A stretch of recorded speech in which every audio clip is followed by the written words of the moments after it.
Bonjour à toutes et à tous, j'espère que vous allez bien. C'est le Docteur Damou, votre médecin nutritionniste. Alors aujourd'hui, petite vidéo express, pas comme les dernières qui étaient un peu longues. Alors les dernières, elles étaient longues, oui elles étaient longues, et c'était important.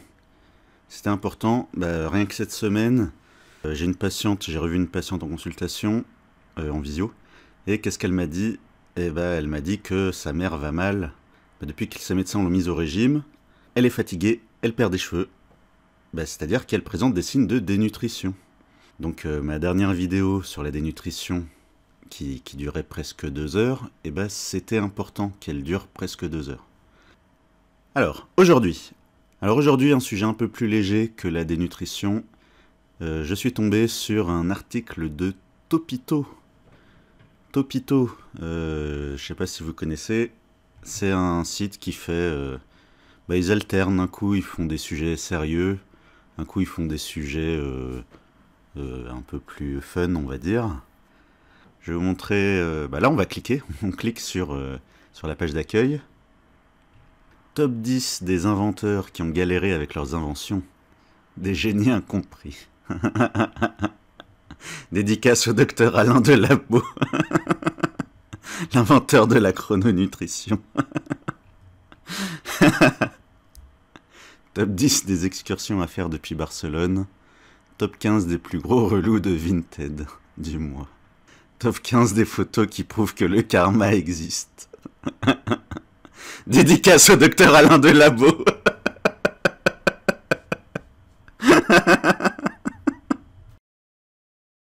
Alors, on revient sur l'article. Donc, article du 25 novembre 2021, écrit par Pierre Galouise.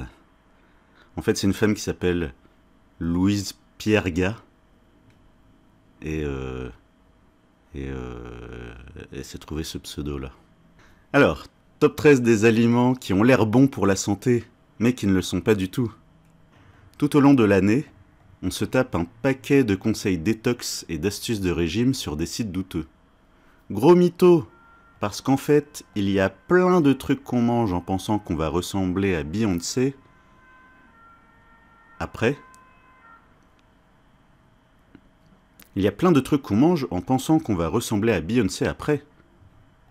Il manque la virgule. Alors qu'en fait, virgule, il manque la virgule. Alors qu'en fait, ça fait plus grossir qu'autre chose.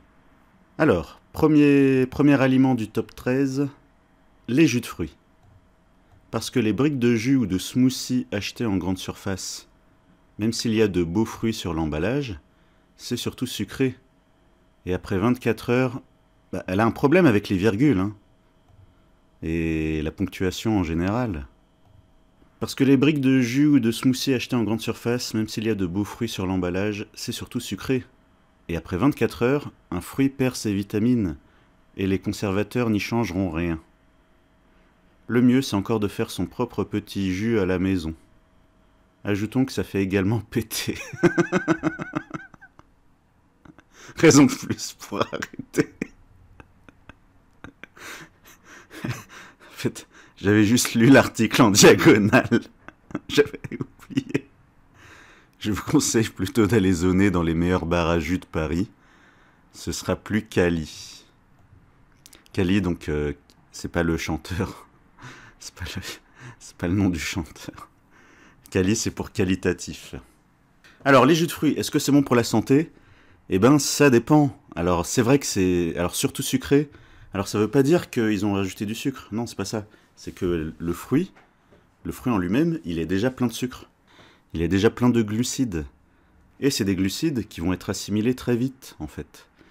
Qui vont être assimilés très vite, ça passe vite dans le sang. Et donc, si ton corps les brûle pas tout de suite, ça risque d'être transformé en triglycérides. Les triglycérides, c'est le gras qu'on stocke dans les petits bourrelets. Donc les jus de fruits, c'est un piège. Alors en chrononutrition, le jus de fruits, c'est uniquement au goûter, parce que le corps assimile mieux le sucré en fin d'après-midi. Ah, vous voulez une preuve? Vous voulez une preuve de ce que je dis? Parce que vous avez jamais entendu ça ailleurs. La preuve, elle est où? Enfin la preuve. L'argument. L'argument, il est où? Il est dans ma thèse. Eh oui, ma thèse qui date de 2015. Ça fait 6 ans. Alors, c'est dans le chapitre 5. Alors, c'est dans le chapitre 5 sur la chrononutrition, page 36.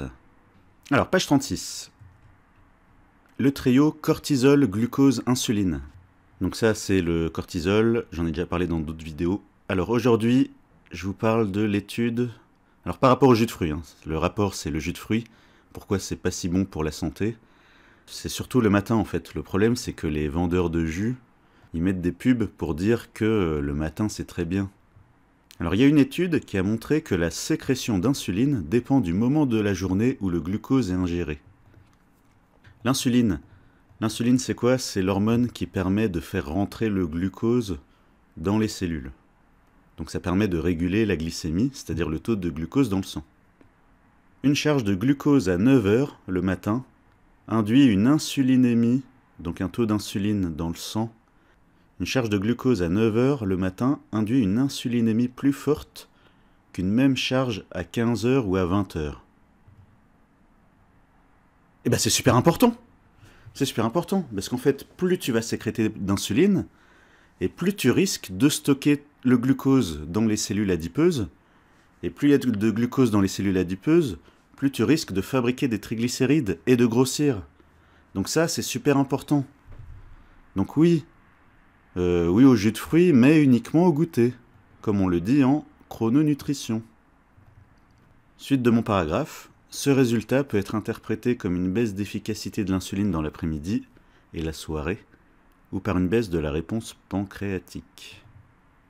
Bon, cherchez pas à comprendre cette phrase, c'est pas important pour aujourd'hui.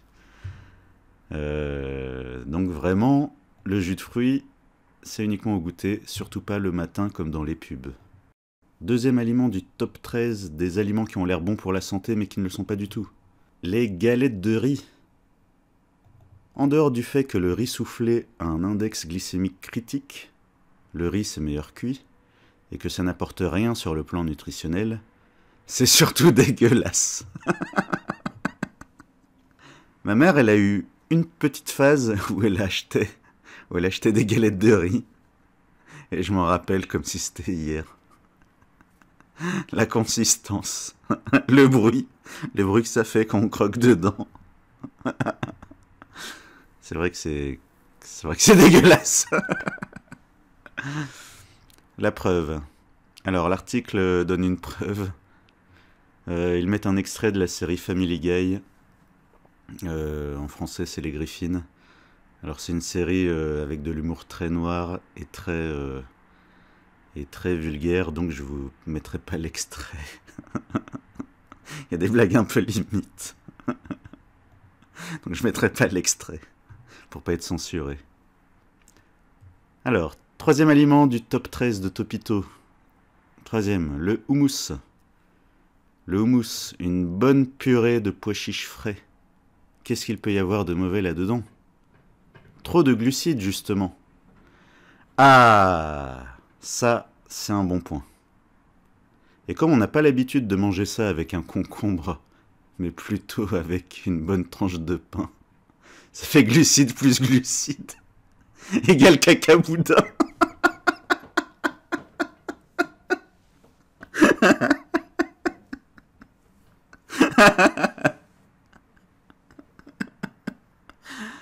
Bon, je vous avais dit que ça serait plus léger que ma vidéo sur la dénutrition. Léger. Enfin, le thème est léger, mais l'humour est un peu lourd. Donc, glucides plus glucides. Donc, le houmous, dédicace aux véganes. Dédicace aux véganes qui pensent que le houmous est bon pour la santé. Non, c'est plein de glucides. Donc, les glucides, je répète, si tu les brûles pas dans les heures qui suivent, et ben, ça sera transformé en triglycérides et ça risque de faire du gras là où tu veux pas. Alors, quatrième aliment du top, de Topito, les sushis. Déjà, on croit que c'est bon et équilibré, mais c'est à peu près 3 fois plus calorique qu'un McDo. De plus, les poissons gras utilisés dans les restaurants nippons sont plus susceptibles de contenir du mercure. Du coup, il vaut mieux connaître la provenance de la bestiole. Autant dire que ce paramètre est peu envisageable quand on se fait livrer. À la rigueur, on peut connaître le quartier du resto, mais ça n'avance pas à grand chose. Bon, c'était pas très drôle comme paragraphe. Alors, le problème du sushi, eh ben, c'est que le riz, il est sucré en fait. Riz. Si on regarde sur internet, riz, sushi, recette, qu'est-ce que ça dit sur Marmiton? Ben, ça dit que pour faire du riz pour sushi, il faut du riz, évidemment. Merci docteur. Donc il faut du riz, du vinaigre de riz, du sucre. Eh oui, il faut du sucre pour faire du riz pour les sushis. Donc sushi, maki. Ah bah bravo Marmiton. Riz pour sushi. Et en photo, ils mettent un maki. Bravo les gars. Du sel, plein de sel, évidemment. Donc le problème du riz pour sushi, c'est que il y a du sucre dedans. Ils rajoutent du sucre. C'est pour ça que c'est bon. Donc en chrononutrition, le sushi, c'est pour les repas Joker. Alors Topito, pour illustrer, il cite un tweet de Olivia Blabla. Je vous laisse, je vais chercher... Ah oui, c'est Twitter, donc il faut lire d'abord le tweet d'en dessous. Alors c'est un tweet de Marine Le Pen. Qu'est-ce qu'elle va dire? Pour mériter la nationalité française, il faut parler français, manger français, vivre français. Donc Olivia Blabla a tweeté. Je vous laisse, je vais chercher mon passeport japonais. J'ai mangé des sushis à midi. Ouais, bon. Alors, je vais éviter la politique pour l'instant. Pour l'instant. Non, un jour, j'y réfléchis depuis un moment. Faire une vidéo sur alimentation et politique. Viande et politique. J'y réfléchis. Peut-être un jour. 5e aliment du top de Topito. 5e aliment, le pain de mie. Ah, ça, je suis d'accord. La farine du pain de mie est sans fibres. Non, c'est pas ça le problème. Or, les fibres, c'est la vie. Non. Enfin, c'est surtout de la vitamine B. Donc surtout, on arrête cette saleté ultra sucrée. Voilà, c'est ça le problème en fait. Le problème du pain de mie, c'est qu'il rajoute du sucre dedans. C'est pour ça que depuis quelques années, ils ont fait du pain de mie sans sucre ajouté. Donc mes patients qui ont une vingtaine d'années, ou qui sont étudiants ou adolescents, quand ils me disent qu'ils veulent du pain de mie, je leur dis bon, c'est pas ce qu'il y a de mieux, mais si vous achetez du pain de mie, prenez du pain de mie sans sucre ajouté. Il faut que ce soit marqué. Il faut que ce soit marqué sur le sachet. Comme par exemple ce pain de mie que je vous montre à l'image. Il faut que ce soit marqué sans sucre ajouté. Comme ça, si on regarde la composition, on voit que niveau glucides, c'est à peu près comme le pain normal, quoi. Comme la baguette. Il y a à peu près 50% de glucides. Donc attention, hein, le pain c'est très riche en glucides. Bah, vous savez quoi, on va comparer avec la baguette, la bonne vieille baguette. Baguette glucides. Donc Google dit que la baguette c'est 56% de glucides. Donc voilà, c'est dans ces eaux-là. Dont 2,1 g de sucre pour 100 g de baguette. Donc le pain de mie sans sucre ajouté, il y a moins de glucides, mais il y a un petit peu plus de sucre. Pour l'instant, mes patients à qui j'ai dit de prendre du pain de mie sans sucre ajouté, pour l'instant ils ont des bons résultats. Donc ça passe. Donc, d'accord avec Topito sur ce point. Encore une fois, encore d'accord avec Topito. Le problème du pain de mie, c'est le sucre. Sinon, le fait qu'il n'y ait pas de fibres, à moins que tu sois obsédé par le fait d'avoir du caca mou. Oui, j'ai dit caca, parce que c'est le niveau de la vidéo. Tout à l'heure, ça parlait de caca boudin. Donc je me mets au niveau de l'article. Alors, sixième aliment du top 13 de Topito, les tranches de dinde. Ah, là, je suis pas d'accord. Alors, que dit Topito? C'est l'incontournable des régimes parce qu'elle est hyper protéinée. Mais comme toujours, ce qui est bon à la ferme est dégueulasse au niveau industriel.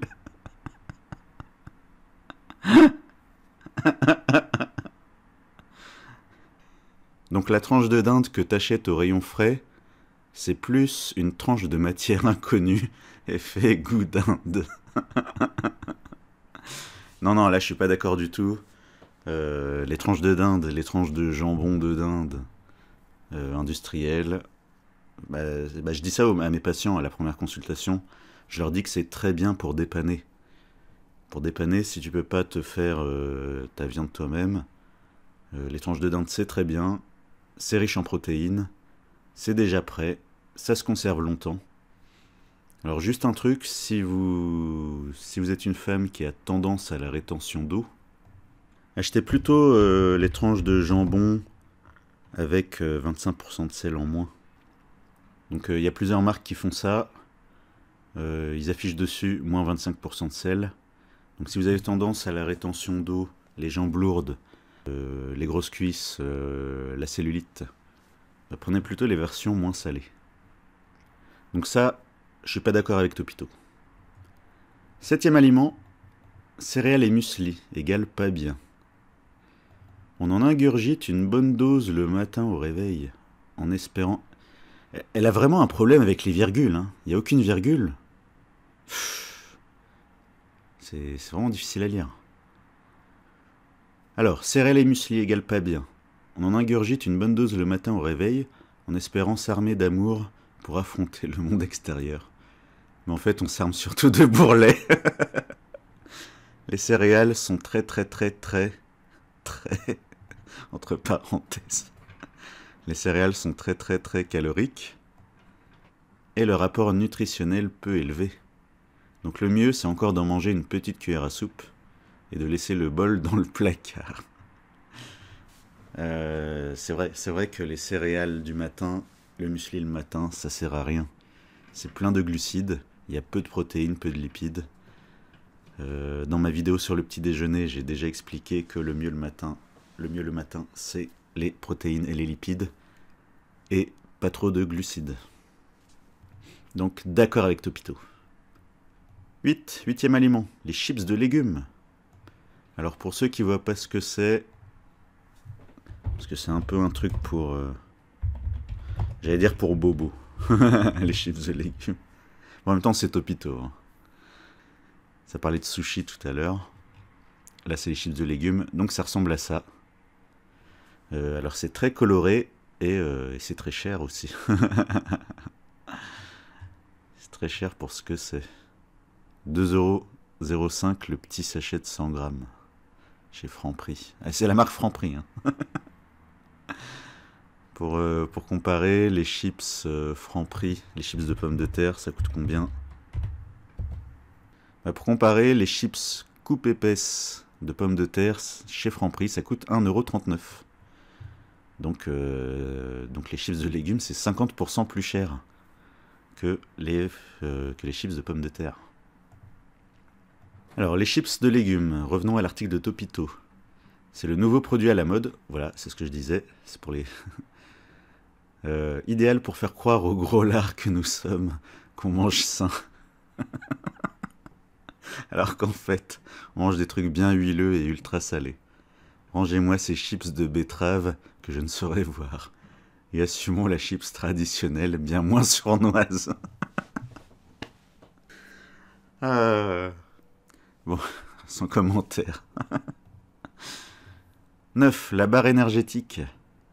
Avec l'excuse d'avoir fait 13 minutes de jogging dans le square en bas de chez vous, on s'empiffre de 2-3 barres. Il va falloir courir un peu plus longtemps pour les perdre, qu'on se le dise. Donc ça c'est... Alors la barre énergétique, ça dépend comment elle est faite. Si c'est juste des céréales et du sucre, et des fruits séchés, c'est plein de sucre, c'est pauvre en protéines, donc ça sert à rien. Enfin ça sert à rien dans le sens que l'excès de glucides risque d'être transformé en triglycérides, et ça risque d'être stocké dans les petits bourrelets. Donc barre énergétique, barre de céréales comme ça, non. Alors les barres de protéines, j'en parlerai dans une autre vidéo. C'est pas trop le sujet d'aujourd'hui. Donc d'accord avec Topito sur ce point. 10e aliment, les fruits secs. Alors ce qu'ils appellent fruits secs, c'est les fruits séchés, hein, type raisin sec, abricot sec, figue sèche. On ne sait pas trop comment ni pourquoi ils se sont érigés en symbole de la healthy food, de la nourriture saine. Mais en fait, ils contiennent moins de fibres, on s'en fiche, et en moyenne 3 fois plus de sucre que des fruits frais. Un complot? Peut-être bien. Un complot des vendeurs d'insuline pour nous rendre diabétiques. Non, je dis ça pour plaisanter. Alors les fruits secs, eh ben, c'est comme des fruits, mais en sec. Merci docteur. Donc c'est des fruits, bah, quand tu retires l'eau, bah, forcément c'est beaucoup plus concentré en sucre. Un fruit à la base c'est plein de sucre, donc si tu retires l'eau, bah, c'est encore plus concentré en sucre. Donc les fruits secs en chrononutrition, c'est uniquement au goûter, en toute petite quantité. 11e aliment, les cornichons. Ce n'est pas parce que c'est des légumes que c'est parfait. Leur souci, c'est qu'ils sont plongés dans un bocal dont le liquide est surchargé en sucre et en sel. 1 ou 2 cornichons à l'apéro suffisent amplement. Bon, personne t'a dit d'en manger plus. Plein de sucre. Alors les cornichons aigre doux, oui. Le cornichon standard. Le bon vieux cornichon Amora aux 6 épices. C'est du cornichon, du vinaigre, oignon, vinaigre, sel, épices, arôme naturel d'estragon avec autre arôme naturel. Donc il n'y a pas de sucre. Donc pas d'accord avec Topito. Le problème c'est les cornichons aigre doux. Où là ça va être trempé dans le sucre. C'est pour ça que c'est bon. 12e aliment, les yaourts allégés. Certes, les yaourts 0% sont allégés en matière grasse, mais du coup on compense avec des sucres modifiés qu'on digère encore moins bien que les matières grasses normales. Du coup c'est carrément bidon. Et ça vaut aussi pour les soda light, qui en fait, bip, bien la santé. Alors le problème du yaourt allégé, eh ben, c'est que dans le yaourt, il y a énormément de lactose. Le lactose, c'est le sucre naturel du lait. Donc en fait, quand tu manges un yaourt nature allégé, sans t'en rendre compte, eh ben, tu manges du lactose qui est un glucide. Donc les glucides, je le répète encore une fois, l'excès de glucides, il est transformé en triglycérides, c'est ça qu'on stocke dans les bourrelets. 13e aliment, le sucre brun. On croit que c'est meilleur, mais en fait c'est juste du sucre blanc avec de la mélasse en trop petite dose pour que ça provoque de réels bienfaits. Ajoutons que c'est tout de même beaucoup moins bon au goût. Ok. 14e. Ah, ils ont fait un bonus. L'eau. Parce que quand t'en bois trop d'un coup, tu meurs noyé. C'est bête, mais ça me fait rire. Bon, ok, c'est rare, mais on cherche des excuses pour justifier notre consommation de rosé. Alors, l'eau, c'est dangereux si on en boit 6 litres par jour. Ça s'appelle la potomanie. Il y a des gens, ils boivent énormément d'eau. Et du coup, ça dilue trop leur sang et ils finissent dans le coma. Oui, ça existe. Alors, on finit l'article. Morale de l'histoire, tout est une question de mesure, les copains. Voilà, bon, c'était sympa. Ça m'a bien fait rire. J'espère que vous aussi. Pierre Galouise. Pierre Galouise, rédactrice chez Topito. J'aime insérer les mots grille-pain et inextinguible dans mes articles. Eh ben, tu l'as pas mis dans le top, le grille-pain. C'est dommage. C'est dommage, elle a parlé du pain de mie tout à l'heure. Elle aurait pu placer grille-pain. Inextinguible. Inextinguible, faut que je revoie la définition. Inextinguible, qu'il est impossible d'éteindre, qui ne peut être satisfait, comblé. Une soif inextinguible. Ça aussi, elle aurait pu le placer. Tout à l'heure, elle parlait de l'eau. Elle parlait de l'eau, elle aurait pu placer le mot. Ah là là. Son livre d'or, un truc à dire à ce topiteur, c'est ici. C'est meilleur top. Top 10 des trucs les plus sexistes vus et entendus sur Brigitte Macron. Toujours de bon goût. Top 18 des expressions de beauf à sortir à l'apéro. Ah là là. Top 7 des erreurs à ne pas faire avec son grille-pain. Il existe un trafic d'huile de friture. Mais qu'est-ce que c'est bête. Ah, je pourrais passer des heures sur ce site. Donc on coupe. J'arrête. Alors si vous avez écouté la vidéo jusqu'au bout, pensez à vous abonner, pensez à mettre le pouce vers le haut, ça me fait plaisir, ça me donne envie de continuer à rigoler avec vous. À bientôt pour la prochaine vidéo.